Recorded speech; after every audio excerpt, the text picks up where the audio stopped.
नमस्कार, मी उर्वी सावंत पंगत तुमच्या आमच्यामध्ये तुमच्या सगळ्यांचं खूप खूप स्वागत करत आहे। आज मी तुम्हाला नायलॉन खमण कसं बनवायचं ते दाखवणार आहे। तर चला सुरुवात करूया।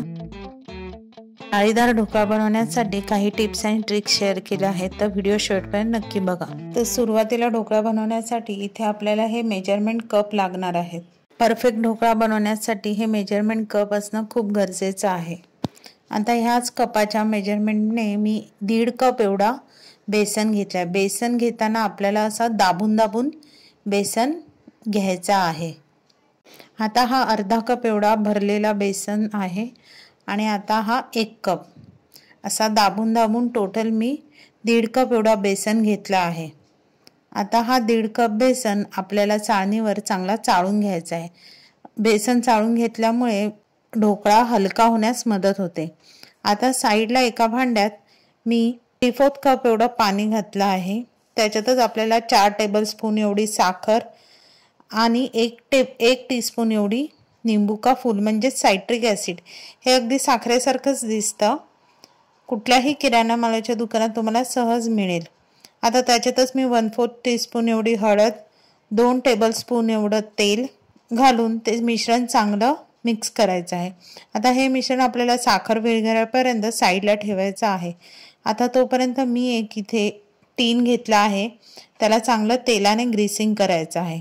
आता मी एका साईडला बारीक गॅसवर मोठी कढई ठेवली आहे, त्याच्यात 2 ग्लास एवढं पाणी घालून त्या पाण्याला उकळी यायला द्यायची आहे।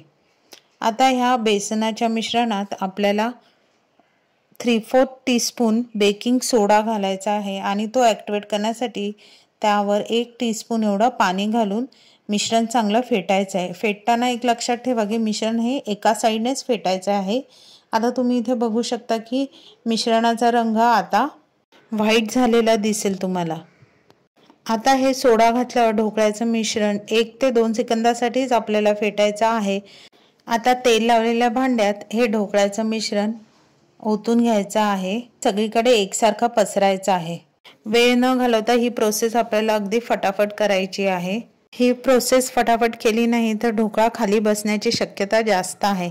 आता एकदा टॅप करून आपण ह्या उकळलेल्या पाण्यावर हा ढोकळ्याचा भांडं ठेवून झाकण लावून त्याला 20 ते 25 मिनिटं चांगलं हाय फ्लेमवर स्टीम करण्यासाठी ठेवून द्यावं। आता इथे चटणीसाठी एका भांड्यात 1 छोटा तुकडा आलं, 2 हिरव्या मिरच्या, 1 मूठ कोथिंबीर, 1/4 कप एवढी नायलॉन शेव आणि किंचितचं मीठ घालून मिक्सरला बारीक फिरवून चटणी बनवून घ्यायची।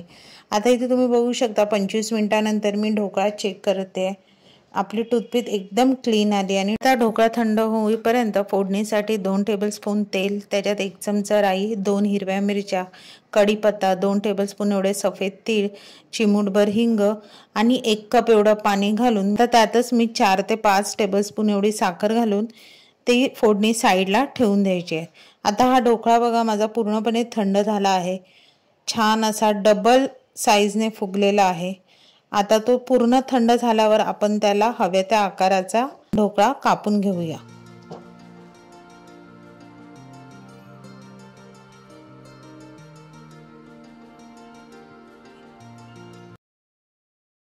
आता त्या कापलेल्या ढोकळ्यावर चमच्याच्या साहाय्याने आपण तयार केलेली फोडणी घालायची आहे। इथे मी ही तयार केलेली फोडणी सगळी वापरलेली आहे, कारण ह्या सगळ्या फोडणीत ढोकळा आपला चांगला भिजेल, ड्राय होणार नाही आणि घशाकडे अडकणारही नाही।